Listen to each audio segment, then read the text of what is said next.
All right, it's the end of the session. This is Atticus. This is Wrigley, and Scout is back there. And if you have read, one of my favorite books too, To Kill a Mockingbird, you would know those names. All right, so this is the roadmap to success, and we don't have Scout here because Scout sometimes gets territorial, or not territorial, has a resource guarding issue, and I wanted these dogs to be close by. But the couches and people on the couches are one of the things that she does like to guard.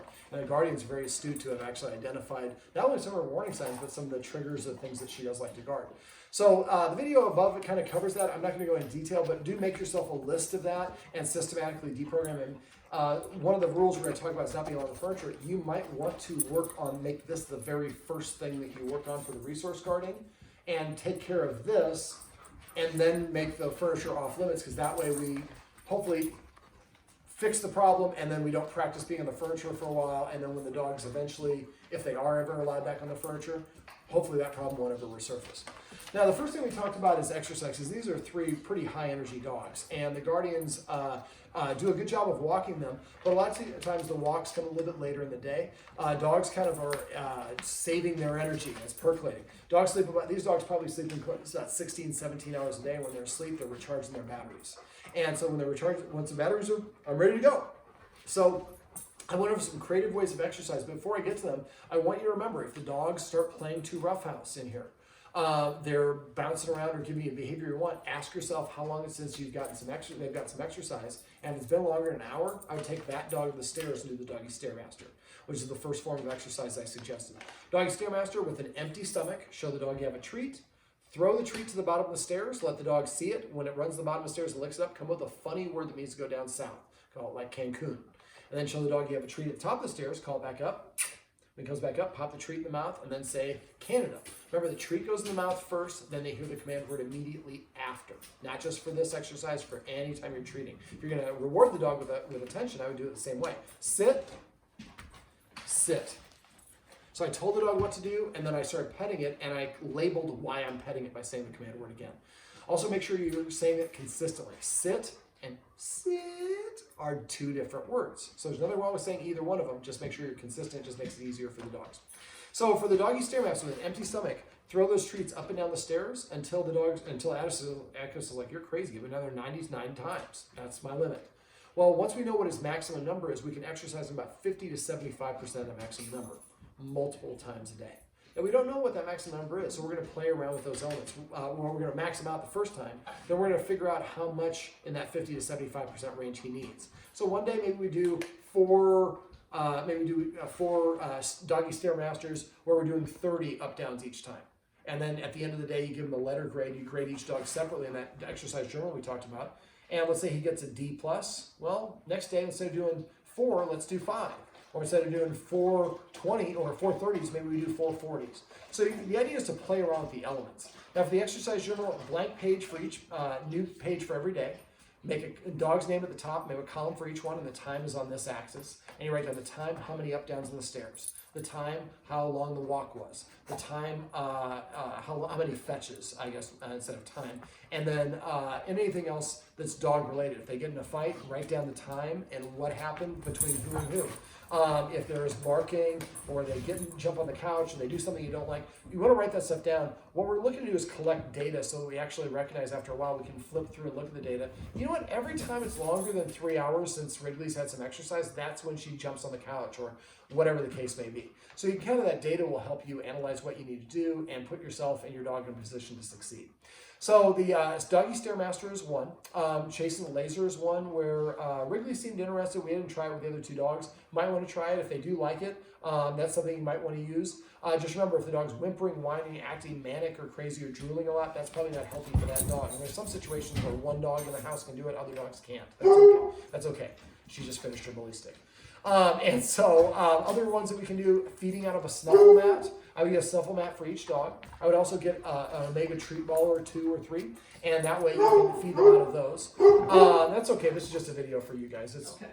Other people might watch it, but that's her. She's not on camera, so she has to announce her presence with authority. Let me see. The treat ball is a great way to do that because they got to nudge it and come up with a command word every time that the dog licks up that. I say soccer, but you can say any words you want. Also, make sure you pick up the treat ball and the snuffle mat after feeding them. A lot of times they'll destroy those things. The snuffle mat, you can make it yourself. Snuffle, remember Snuffleupagus, or just Google how to make a snuffle mat. Now, it should be pretty thick. I've seen a couple people make a DIY that it looks like it's balding, for lack of a better word. So you should not be able to see the bottom. And so you dump their food on it, shake it out a little bit, and then put it down. The dog's got to use his nose to find the food. That's very draining. And there's videos on how to use a snuffle mat as well, but message me if you have any questions. But if we start building a little bit of exercise while they're eating and stimulation, that's going to be really beneficial, and it's something we get to do while we're doing other things anyways. All right, so that's exercise. And again, remember to interpret misbehavior or mischievousness as I need more exercise. That I would interpret as I need more exercise. That actually means I want to get out of the kennel, but probably can use a little exercise. All right, so we also talked about incorporating some rules. One of the rules I suggested now being allowed in the furniture. Come, that's passive training. We're not to that point yet. I appreciate the enthusiasm though. So basically, if the higher dog sits, and we'll rank our social status or standing that they have. So sitting at the same height as us is one of the ways we say we are peers. If the dog sees you as a peer, listening to is no longer is optional for that point. Sit. So basically, one of the rules I suggested down is flop belly. Man, she just gave it all. I keep on calling you a girl, and you have a pee-pee. All right, so come. It's like, I don't want to come, I want the bully sticks in your lap. All right, so basically the first rule is not being allowed in the furniture because the height is a factor. Also, Scout doesn't like to just get on the furniture. She likes to pounce right up here. And this is, I'm higher than everyone, plus I'm looking out the window out and patrolling my turf or my territory. So that can be related to being a guard dog. So there are a couple dog beds. Really, there's two, and only 2 dogs are out. Eventually, we'd like to have a 3rd dog bed. We'd like to have all 3 dogs out, but right now we're doing what's called maintenance. So we're limiting the dog's access to being together to prevent other additional fights. But I'm going to talk, well, in case I forget later on. I remember it's important that you start building in some positive associations between Atticus and Scout. So going for walks together. Even doing some training where one of you is training on the leash over here, one of you is training over the leash over here. We're in the same room together so they can do something together, and then again, remember it as a positive. Okay, and make sure you do the walk or at least one training exercise every single day between the 2 of those guys together. It doesn't have to be super long, but exercising them first can really set them up for success. But we have to start building in some positive associations. Otherwise, all they remember is the last time I was with that dog, I got in a fight. So on a walk, ideally, we'd like to have the humans and the dogs on the outside. We prefer to have everybody on an even line. Whoever's in front is perceived to be in charge, so try to curtail the dogs from pulling in front if you can. All right, so other rules, flop. Having to sit at the door. Go to the door. Tell the dog to sit 1 time. If the dog does not sit, walk away, sit down in the immediate area, wait 1 minute, and then go and tell the dog to sit again. Tell, don't ask. If the dog doesn't sit this time, walk away for 2 minutes and then sit down. And the next time 4 minutes, 8 minutes, and so on. Now let's say that I go over there and I say sit, and Wrigley sits and Atticus does not. I would open the door and let Wrigley out and not let Atticus out, because Wrigley paid me and did a tribute for what I wanted and sat. Atticus did not, so I'm going to reward the dog that did what I want. Well, these dogs need some motivation. So it's a wonderful opportunity to do it because they can't go outside on their own. So I start to recognize, if I want to go outside, I have to do something for my humans. So you keep on double length of time until eventually you say sit, and butt hits the ground, and boom, you open the door and let him out. But only whoever sits. Eventually, you can do this both directions, but this will stop them from jumping at the door, and this will instead have them sitting at the door as a way of indicating they want to go out. But make sure if you do recognize them doing that, you do let them out if it's safe to do so, and if they can from this door. All right, so other rules should not, the guardian, whoever's feeding the dog should eat something first. So I would feed the dogs first, eat myself first, and then I'd feed the dogs one at a time. Now, right now the dogs are fed in the kennel. I would probably feed these 2 together, and one after another, and then feed her separately, or have the other dogs in the room with her, but these dogs on a leash, so they can't get too close to her when she's eating. And if it's too advanced for you, you can hold off on this, but we'd like to get to the point where they are together.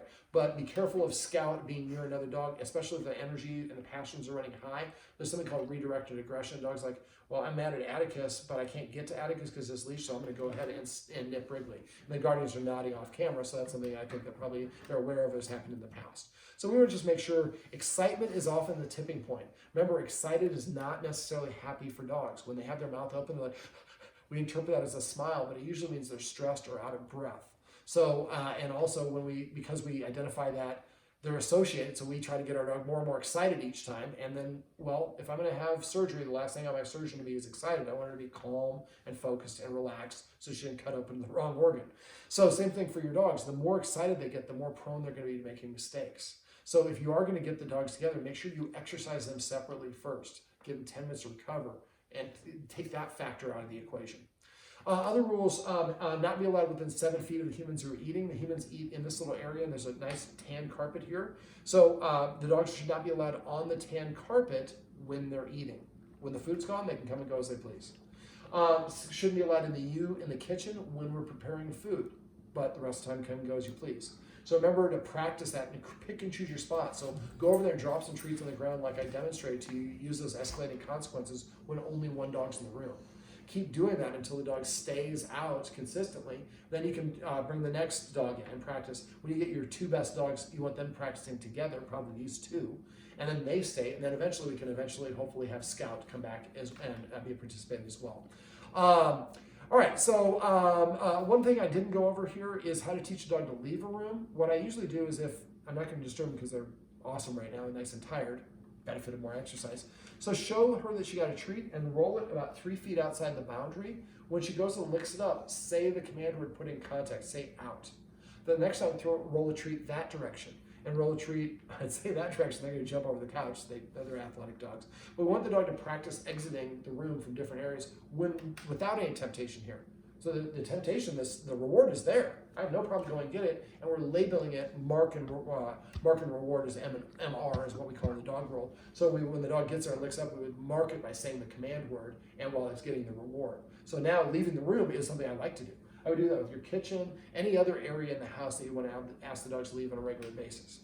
Now, Taylor also went over the leave it exercise. Now, remember this first, where you're holding it with loose hand, you'll only do that the first maybe 5 or 6, first handful of times you do it with each dog. After a while, the dog should pretty much just back off, and then you're ready to start dropping on the ground. Now, when you're dropping on the ground, a lot of people go, they drop it, and the dog's like looking at it, they start wiggling this hand, the dog looks at this hand. So make sure that once you drop it, put this hand where you want it first, then drop.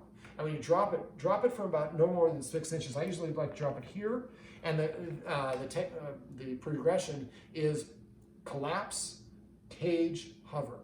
So I'll see if I can do one here if I have one. So collapse. Well, I'm not going to be able to do it because we didn't practice with these 2 dogs. So I'm going to drop it for about 4 inches. Make sure you drop it, don't place it. Their eyes are not very good for, they're better for movement. So if you drop it, they'll see it. Now what I like to do is I like to have a treat in each hand. Tell her to sit, buddy. And I put my hands on either side. If the dog goes here, I would pull this hand away and drop this one. You don't want to drop it when the dog's nose is right there. It's really hard for them not to snatch it. So you want a little bit of space. And at first you're going to be collapsing on top of it right away. But the goal is eventually to get to that hover. So give as little guarding as you need to. So basically, drop it at first. Expect the first couple of times you have to do it. But after a while, Atticus got this pretty quickly.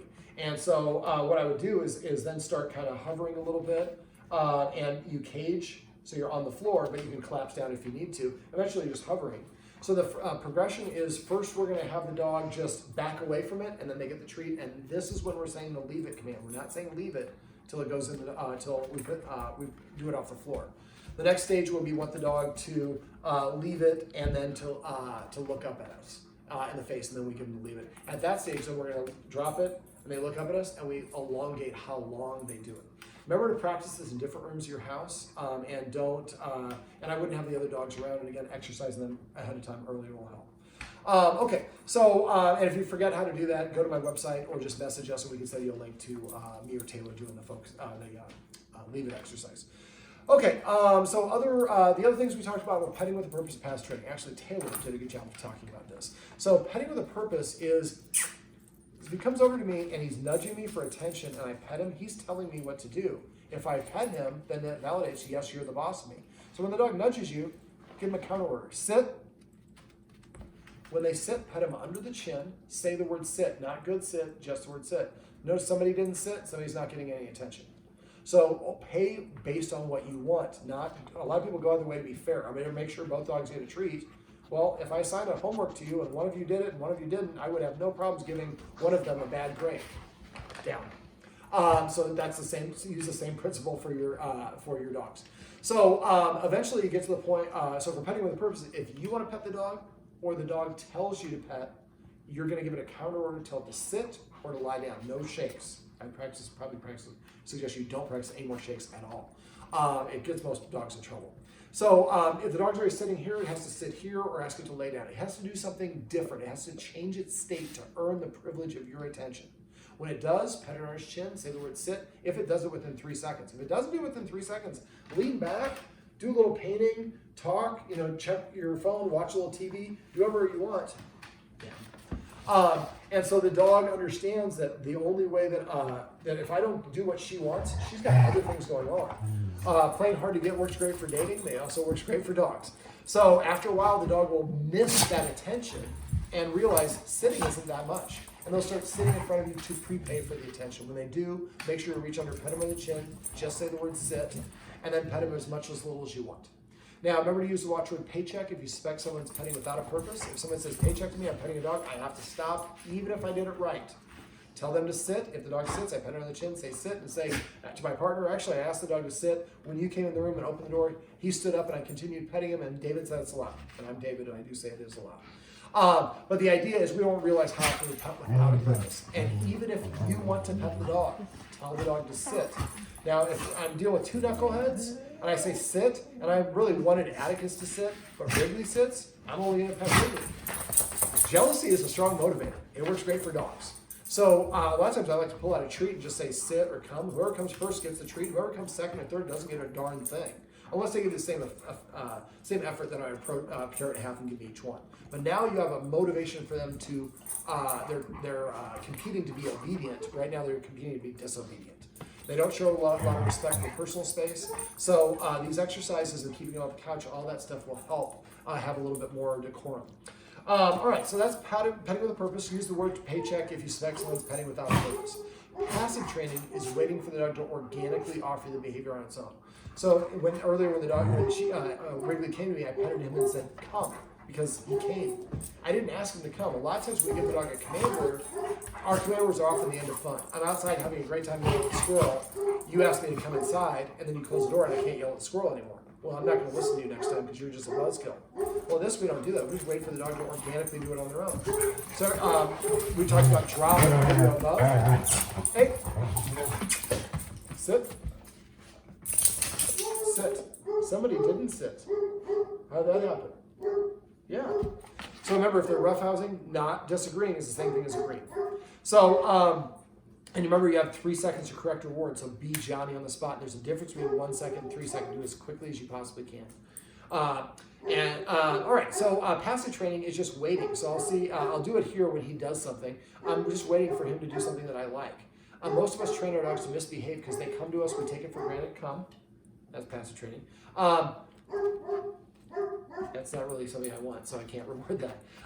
But the dog comes to us, we take it for granted. It lays down in front of us, it drops a ball, it sits. All these things that we say we like, we ignore and take for granted. But boy, as soon as dog starts jumping at the door, we get up and correct. Anyway, as soon as it starts barking or whatever it is, negative attention is the same thing pretty much as positive attention. Down. I can't get to them to pet them. I can just say the command word. It's not as impactful, but it works. A lot of dogs don't know what they can do to make their humans happy.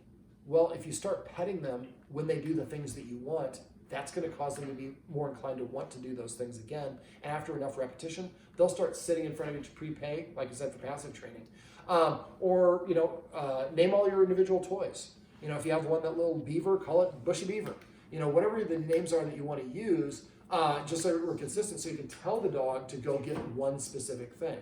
Now, we went over a kennel exercise and letting the dogs out of the kennel. If you forget how to do that, I can share the videos with you, but if you want to do it yourself, go to doggoneproblems.com, click on where it says Dog Training Tips.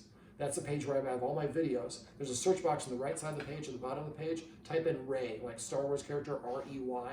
I taught a German Shepherd how to come out of the kennel calmly in the same way that I showed you. You can watch that video as many times as you like. Make sure that every time you let the dogs out of the kennel, that you go through that exercise. If you do it every single time within a week or two, you'll be able to open all 3 doors and they'll just sit there and wait. And remember to use that unique command word when each one of them comes out.